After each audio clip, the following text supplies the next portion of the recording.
Ik was vroeger geobsedeerd met boter. Als kind, als er boter op tafel stond, ik pakte dat gewoon zo. En je at dat zo? Ik at dat zo, ja. Ik denk aan mijn schooltijd. Ik had daar een vriendje. Love of my life, by the way.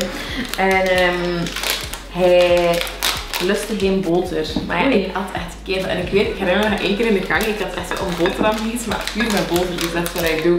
En hij kwam mij tegen op school in de gang en hij kust mij en hij zo... Je hebt boter gegeten. En ik was echt zo... Wacht, dus je eet in middelbaar gewoon boter, zo? Maar ja, nee, wel op een boterham. Maar wel gewoon boterham, boter. Klaar.